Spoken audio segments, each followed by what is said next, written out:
सर्वथा।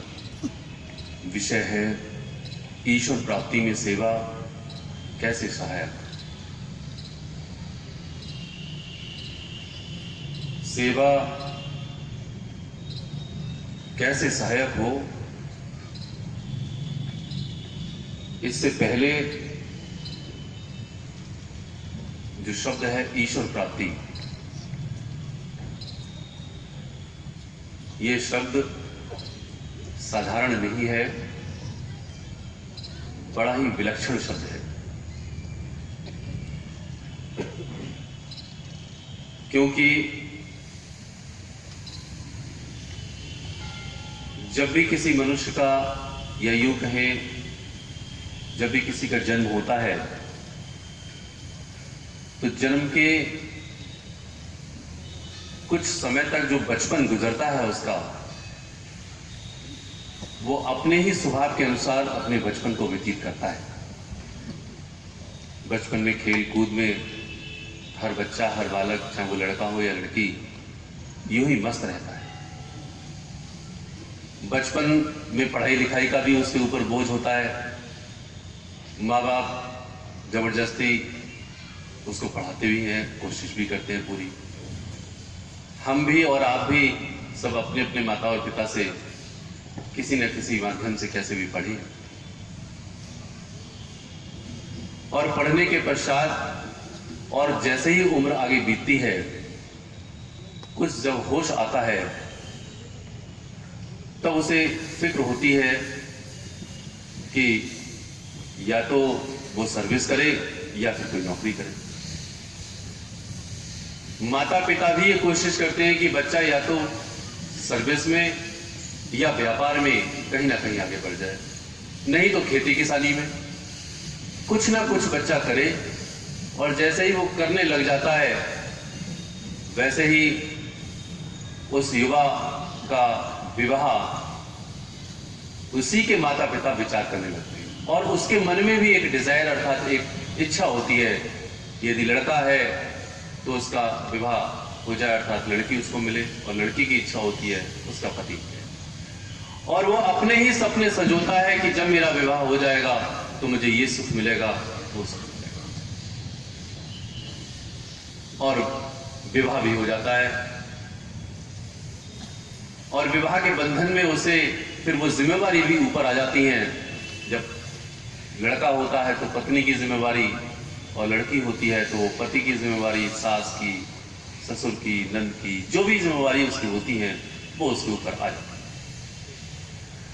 विवाह से पूर्व उसके कर्तव्य कर्म कुछ और हुआ करते हैं, लेकिन जैसे ही विवाह होता है उसके अपने निज कर्तव्य कर्म फिर से अपने परिवार के प्रति समर्पित हो जाते हैं, और वो अपने ही परिवार के लिए, अपने ही कर्तव्य कर्मों को करने के लिए आरूढ़ हो जाता है। धन इकट्ठा करता है, चाहे वो सर्विस के द्वारा, चाहे वो व्यापार के द्वारा। लेकिन इस बीच में कहीं ना कहीं सुध, कहीं ना कहीं उसका विचार ये जरूर होता है कि यदि मेरे करने से कोई कार्य सफल नहीं हो पा रहा, तो वो ईश्वर, वो परमात्मा, वो परम पिता परमेश्वर हल करता है। उसके आगे वो मत्था टेकता है, नाक रगड़ता है, मंदिर जाता है, गुरुद्वारे जाता है, और वहां जाकर के रोता है, बिलखता है कि यदि मेरा दुख कोई है तो तू दूर कर सकता है, कोई नहीं।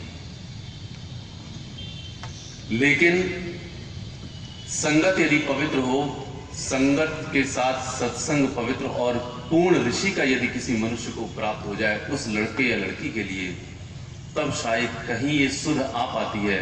बड़ी विलक्षण बात है कि हाँ, मेरा जन्म केवल और केवल ईश्वर की प्राप्ति के लिए हुआ है। वरना ये बात, ये सुध सच मानिए प्रेमियों, बाल सफेद हो जाते हैं, बुढ़ापा अपनी कमर तोड़ करके अंतिम सांसों तक पहुंच जाता है, उसको ये लक्ष्य निर्धारित ही नहीं हो पाता कि मेरा जन्म ईश्वर की प्राप्ति के लिए हुआ है। वो गाता है, वो सुनता है, वो सुना भी देता है, लेकिन उसका निर्णय कभी नहीं होता। उसका ये निर्णय कि बड़े भाग्य मानुष तन पावा, सुर दुर्लभ सदग्रंथन गावा।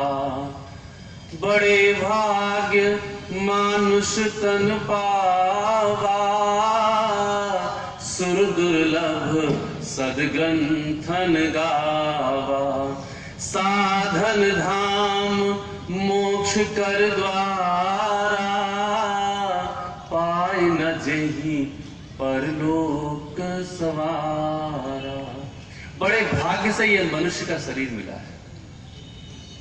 ये लाइन लगभग सबको याद होती है और सबको पता होती है, लेकिन क्या महसूस उसने कभी किया कि देवताओं को भी यह मानुष का चोला दुर्लभ है?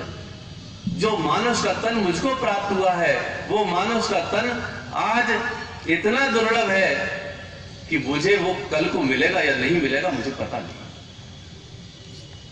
तो वो जो विषय दास आपके सम्मुख आज रख रहा है, उस सबसे पहली धारणा ये कि क्या उसने इस बात का निर्णय किया भी है, क्या कभी गहरा विचार भी किया है, जिसमें वाणी कह रही है कहां से आया कहां नर जाए कौन तिरुमुखा।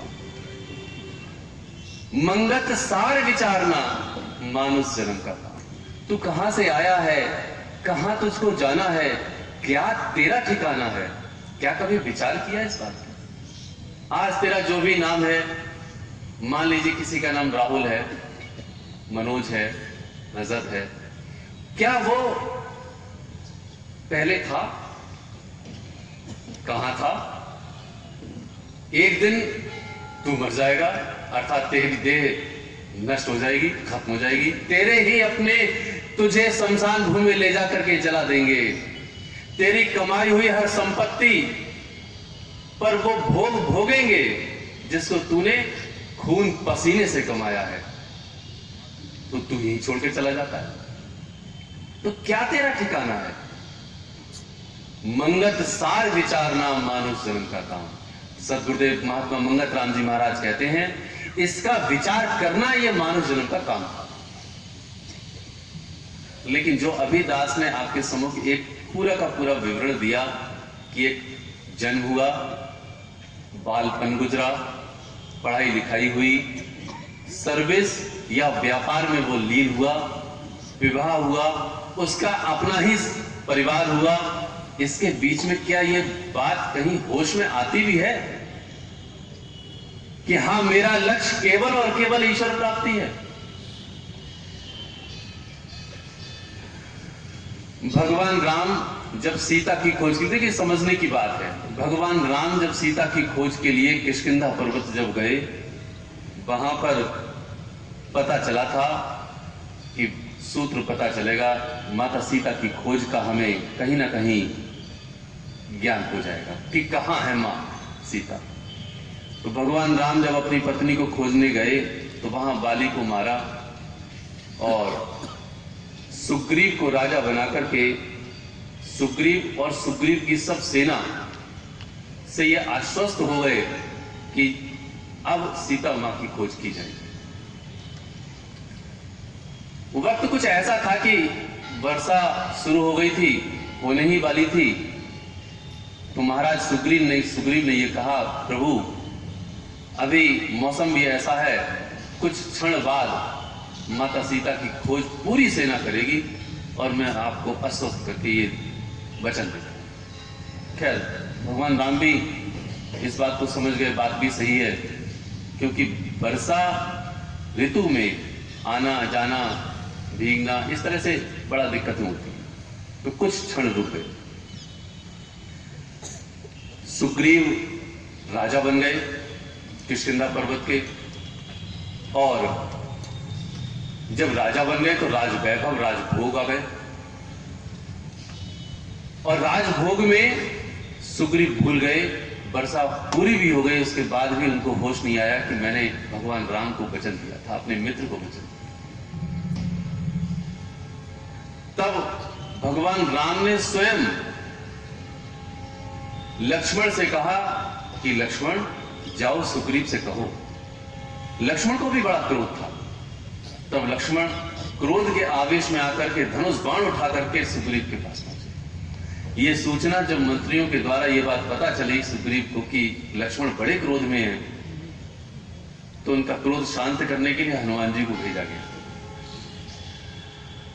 और सुग्रीव भूल गए इस बात के लिए कि राजभोग में मां सीता का भी मुझको पता लगाना है।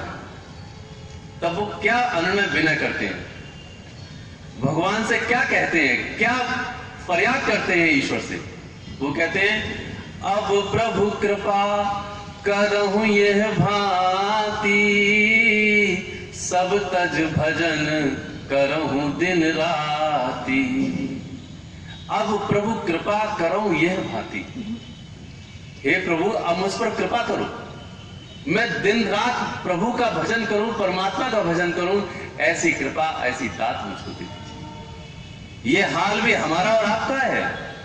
हम अपने ही भोगों में, अपने ही ऐश्वर्य में हम अपने आप को भूल जाते हैं कि मुझे खोज किसकी करनी है, अपने आप की खोज करनी है, ईश्वर की खोज करनी है, ईश्वर की प्राप्ति करनी है। मुझे ये तन, मुझे ये शरीर क्यों मिला?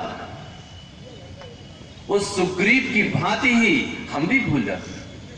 हम सबको मालूम है कि सुग्रीव बानर थे, हनुमान जी बानर थे, और हमारा भी पुरातत्व अर्थात अगर हम इतिहास को समझें तो हम भी कहीं किसी वक्त एक बंदर के रूप में अर्थात बानर ही थे।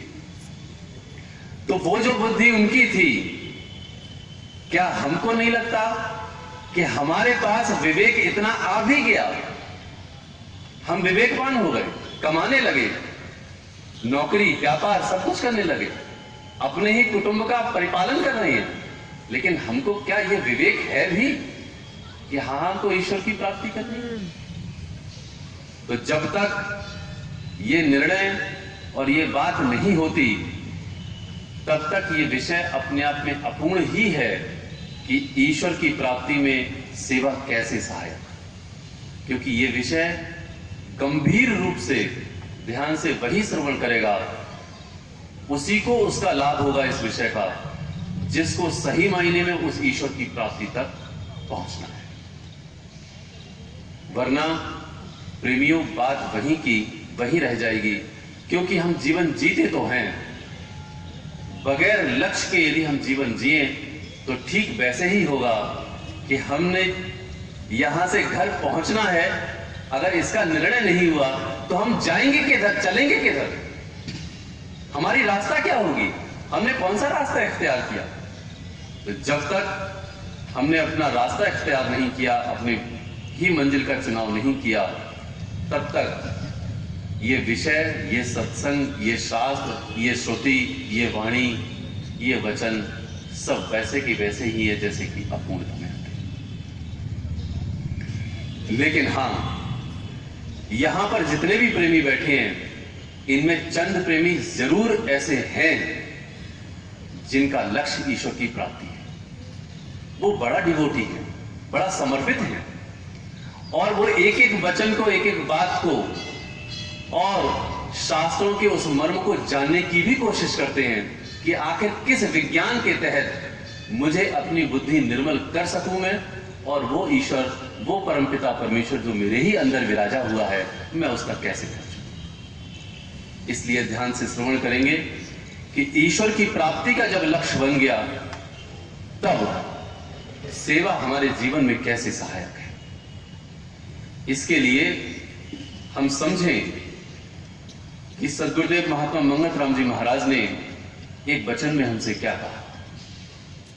गुरुदेव कहते हैं, जब तक मनुष्य के अंदर एक भी इच्छा शेष है, ईश्वर दर्शन नहीं हो सकता। ये इनके अनुभव की बात है। फिर सुने, जब तक मनुष्य के अंदर एक भी इच्छा शेष है, ईश्वर दर्शन नहीं हो सकता। ये इनके अनुभव की बात है। ये गुरुदेव खुद हम सबसे कह रहे हैं, और यही बात सारे शास्त्र भी कह रहे हैं। जैसे गोस्वामी तुलसीदास जी कहते हैं कि जहां काम तहां राम नहीं, जहां राम नहीं काम, रवि रजनी ना रह सके दोनों एक उठा।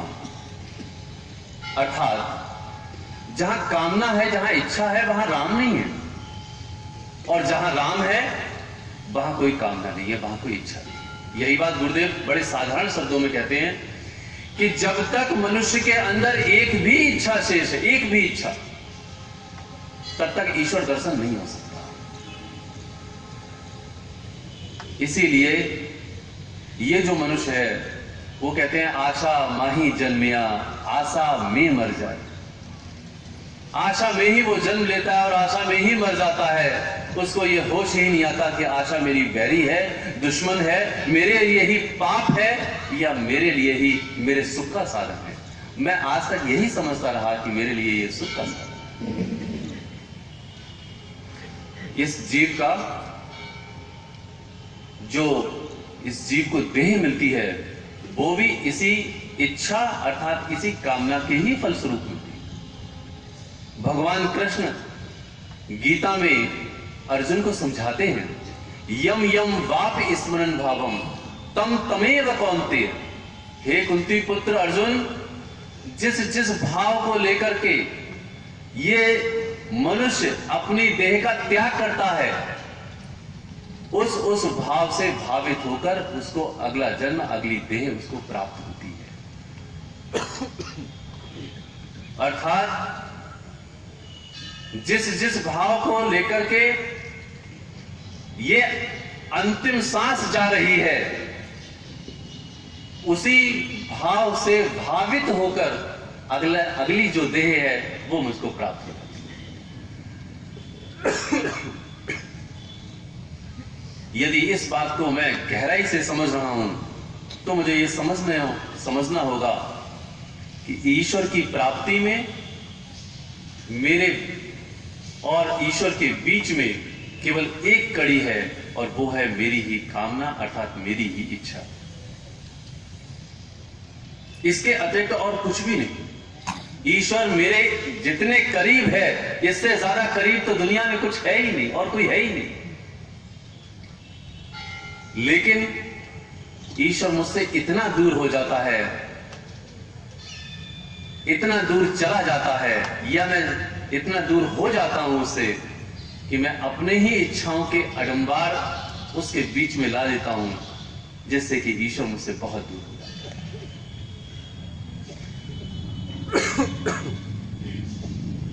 अब विषय यह है कि जो मेरी ही इच्छाएं हैं, जो मेरी ही कामनाएं हैं, वो कैसी हैं और कितनी हैं।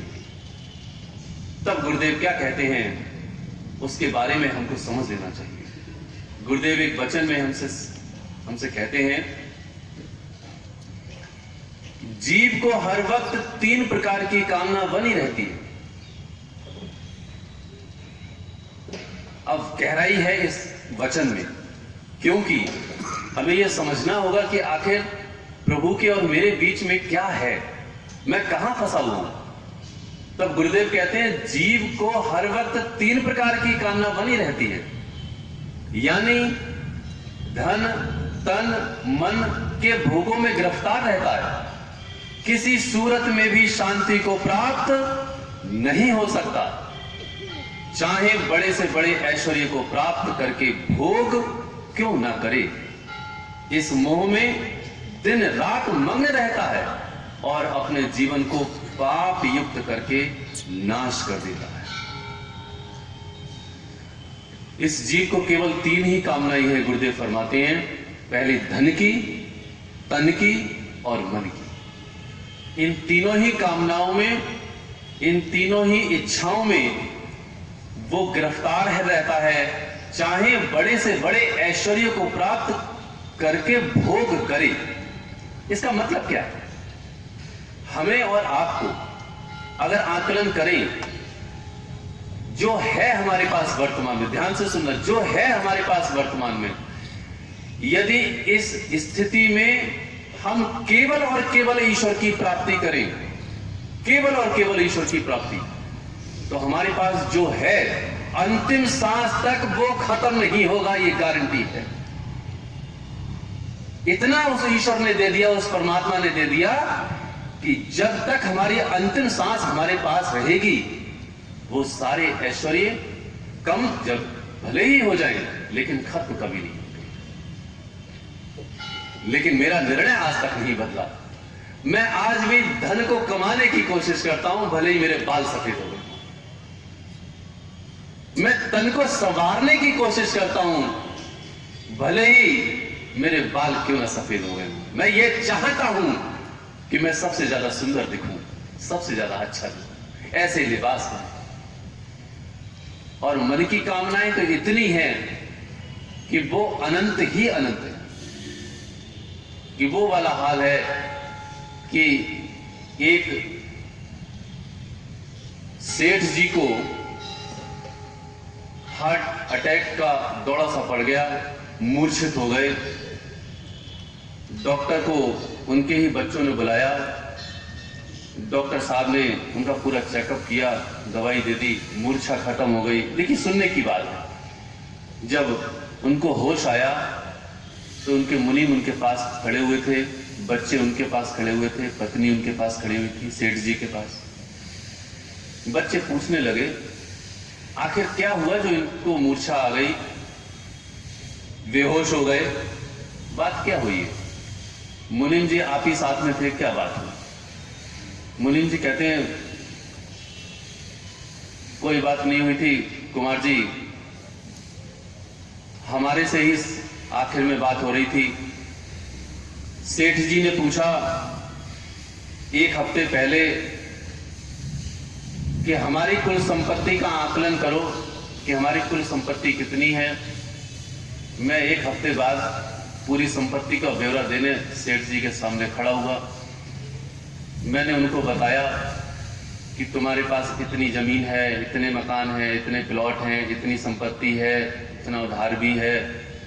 जब पूरा आकलन लगा लिया, पूरा चिट्ठा ब्यौरा समाप्त पूरा बता दिया मैंने, और फिर मैंने कहा कि आपके पास सेठ जी इतनी है कि 7 जन्म भी आपकी पुश्तें कुछ ना करें, तब भी वो बैठ के खाएंगी इस सारी संपत्ति को, कुछ भी ना करें। इतना सुनने के बाद सेठ जी ने एक ही बात कही और उसके बाद मूर्छा आ गई। बोले क्या? बोले 7 पुश्तें तो खा लेंगी, लेकिन मेरी 8वीं पुश्त क्या खाएगी? और ये सुनकर के उनको बेहोशी आ गई। देखिए, बढ़ापा आ गया। आज भी इस बात का निर्णय नहीं कि इतनी संपत्ति है या जो कुछ भी प्रभु ने दिया वो बहुत है, लेकिन फिर भी मेरी 8वीं पुश्त क्या खाएगी, ये विचार कर रहा है। उसको ये सोच आ रही कि मेरी 8वीं पुश्त क्या खाएगी, 7वीं पुस्तक तो खा लेगी। इसलिए और भी वो इकट्ठा करने की कोशिश कर रहा है, और भी वो कमाने की कोशिश कर रहा है। उसका ये हाल है। कहीं मेरा भी ये हाल ना हो, इस बात से डरना, वरना वो वक्त दूर नहीं कि सेठ जी को तो हार्ट अटैक पड़ गया, बगैर अटैक के ही हम लोग चले जाएंगे। ये जो सेवा है, ये सेवा इन कामनाओं से दूर करने के लिए होती है। ये वचन गुरुदेव हमसे क्या इस बात में कहते हैं? गुरुदेव कहते हैं, जब तक सेवा को धारण ना करे तब तक ममता का नाश नहीं होता, जो जन्म मरण का कारण है। निर्मल बुद्धि से अपने धन और मन को पर की सेवा में अर्पण करे और अंतर से निर्माण भाव को धारण करे, तब ममता की फांसी नाश हो जाती है और समता बुद्धि मोक्ष स्वरूप प्रकट होती है। उस वक्त जीव अपनी समस्त कामनाओं पर काबू पा जाता है और नित्य स्वरूप में स्थित हो जाता है, जिसका नाम मोक्ष या नित्य आनंद है। अब जो वचन गुरुदेव ने हमें दिया, उसमें साफ वर्णन है इस बात का कि जब तक सेवा को धारण ना करे ये जीव, तब तक ममता की फांसी अर्थात जो समस्त कामनाएं जिसके वशीभूत होकर के उठ रही हैं, उनका नाश नहीं होता। तो जैसे जैसे ये जीव सेवा में लीन होता है, सेवा में आगे बढ़ता है, वैसे वैसे इसकी जो कामनाएं हैं वो खत्म होती हैं और वो कम होती हैं। तो सबसे पहले धन की कामना होती है कि हम सुबह से लेकर के रात तक, जब तक हमारी आंखें बंद नहीं होती तब तक एक यत्न हमारा रहता है कि किस तरीके से हमारी धन हमारे पास इकट्ठा हो। क्योंकि मेरा आज भी निर्णय यही है कि जितना धन मेरे पास आएगा, मेरे पास सुख, वैभव, ऐश्वर्य और सब कुछ मेरे पास उसी से आता है। तो सबसे ज्यादा वो जो कमाने की कोशिश करता है वो धन कमाने की कोशिश करता है, और धन को इस तरह से कमाता है कि वो धन उसके पास खत्म ना हो, बढ़ता ही जाए, दिन दुगना और रात चौगुना। तब गुरुदेव कहते हैं धन की आशा दानी पुरुष के अंदर से नाश हो जाती है। ये गुरुदेव का वचन, धन की आशा दानी पुरुष के अंदर से नाश हो जाती है। तो जैसे जैसे कोई मनुष्य धन का दान देगा, धन कमाने की जो उसकी इच्छा है, धन को संग्रहित करने की जो इच्छा है उसकी, वो स्वतः ही कम हो जाएगी। ये सूत्र है। तो मेरी 3 कामनाओं में एक कामना जो सबसे पहली है वो धन की है। यदि मुझे ईश्वर की प्राप्ति की ओर बढ़ना है तो मेरे पास जितना भी धन है मैं जरूरतमंदों में उसको बांटूं। तो इसलिए गुरुदेव कहते हैं कि अपनी कमाई का दशवंध अपने निज हित में, निज खर्चे में लेकर के आना हानि के देने वाला है। तो यह सूत्र भी दिया। तो मेरी ही मन की कामना जो धन कमाने की है वो कैसे दूर होगी? वो ऐसे ही दूर होगी कि मेरे पास जितना भी धन है उस धन का कम से कम सबसे पहले 10% दान दे दूं। यदि मैंने 10% भी दान नहीं दिया तो वो मेरी ही बुद्धि को भ्रष्ट कर देगा, वो मेरे लिए ही पाप बन जाएगा। भगवान कृष्ण गीता में इसी बात को कहते हैं कि जो अपनी कमाई का जो अर्जित धन है वो समस्त धन अपने ही खर्चे में ले लेता है तो वो चोर है और वो पाप को ही खाता है। ऐसा भगवान कृष्ण स्वयं कहते हैं गीता में। तो अब विचार करने की बात है कि यदि मेरा मार्ग ईश्वर की प्राप्ति के लिए है तो मेरा ही कमाया हुआ धन जो 10% है वो मेरे ही खर्चे में नहीं लगना चाहिए। तो सबसे इससे पहले भी एक और बात है कि जो मैंने कमाया है धन, क्या वो मैंने ईमानदारी से कमाया है? तो सबसे पहले तो ये बात होनी चाहिए कि जो धन कमाऊं वो मैं ईमानदारी से कमाऊं, और जो ईमानदारी का जितना भी धन है उसका 10% मैं गरीबों को दान दूं, जरूरतमंदों की सेवा में दूं। न जाने कितने ऐसे हैं जिनके पास कपड़ा नहीं, न जाने कितने ऐसे हैं जिनके पास पैरों में पहनने के लिए चप्पल नहीं।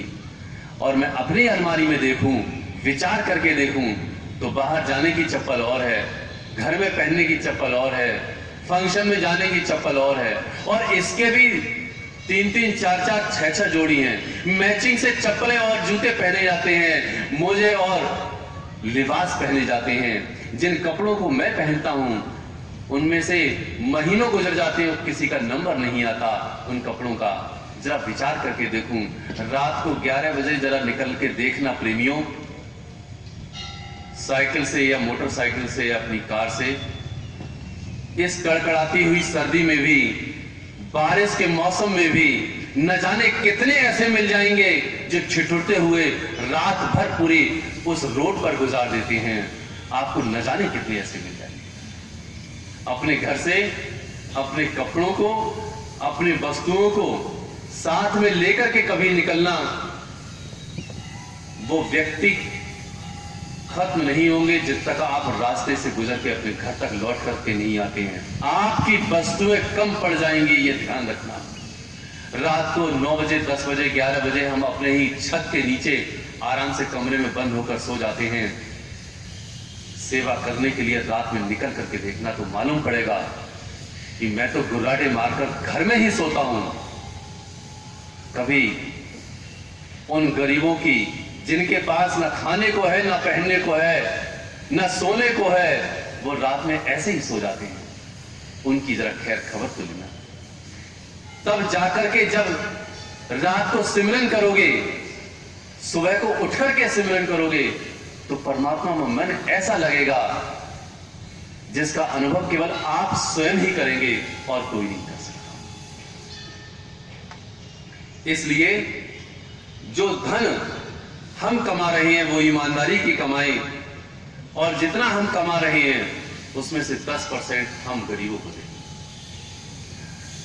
शास्त्र में आता है कि धन के केवल 3 स्वरूप होते हैं। पहला, दान देना, जो सर्वोत्तम माना गया है, और दूसरा उसका भोग भोगना, जिसको हम भोग रहे होते हैं, और तीसरा नाश हो जाता है। हम 2 ही काम ज्यादा करते हैं, या तो भोग भोगते हैं या फिर संग्रहित करते हैं, जमा करते हैं। जमा किया हुआ हर धन नाश हो जाएगा, यह पक्की बात है। और जो भोग भोग रहे हैं वो रजोगुण है। जितना भी भोग होता है वो रजोगुण के अंतर्गत होता है। और गीता कह रही है, रजसा तू फलम दुखम, राजयोग का फल दुख है। रजोगुण कब तमोगुण में बदल जाता है ये तुझको होश ही नहीं होता। इसलिए जितना भी हम अधिक से अधिक दान दे दें उतना ही अच्छा है, वो मेरे ही काम आएगा। लेकिन इस सेवा से अंतर में एक बात जरूर गांठ बांध लेनी है कि जो भी हम सेवा करें उसकी कामना अंदर ना हो, निष्काम भाव से करें। क्योंकि अगर हमने निष्काम भाव से नहीं की तो वो कामना मेरे लिए ही आगे चल करके मेरे ही पाप का कारण बन जाएगी। ये इसका सूत्र है। इसलिए ईश्वर की प्राप्ति में यत्न करें कि जो भी हम सेवा करें उसके पीछे कामना ना हो। इसलिए व्यवहार में जो 100 रुपए, 500 रुपए या 1000 रुपए जिस शादी में आप देते हैं, उस शादी में उसका एक व्यवहार होता है, वो वापस आता है। कभी गरीब की शादी में जाकर के 1000 रुपए देकर के आना और नाम ऊपर ना लिखना, तब पता चलेगा उसका रिटर्न तो आएगा नहीं, वापस तो आएगा नहीं, लेकिन चैन इतना आ जाएगा आपके हृदय में और हमारे हृदय में जिसका अंदाजा सिर्फ आप ही लगा सकते हैं और कोई नहीं।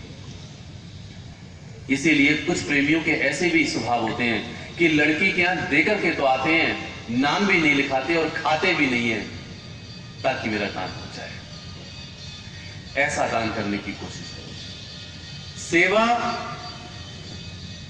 न ज्यादा होती है न कम होती है, सेवा सेवा होती है, ये हमेशा ध्यान रखना। किसी ने 1 रुपए की सेवा की है, किसी ने लाख रुपए की सेवा करी, ये बात अलग है।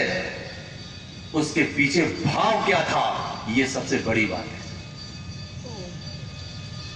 ये सबसे बड़ी बात है कि उसके पीछे भाव क्या था। मेरा भाव यदि कामना का है वो सेवा निकृष्ट मानी जाएगी, और मेरा भाव कामना से रहित है, निष्काम भाव है, वो सेवा सबसे बड़ी मानी जाएगी, भले ही तेरी 5 रुपए की सेवा क्यों ना हो।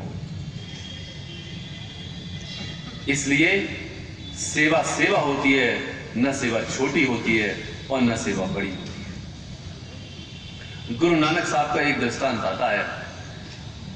पहले के वक्त में एक जंग छिड़ी थी।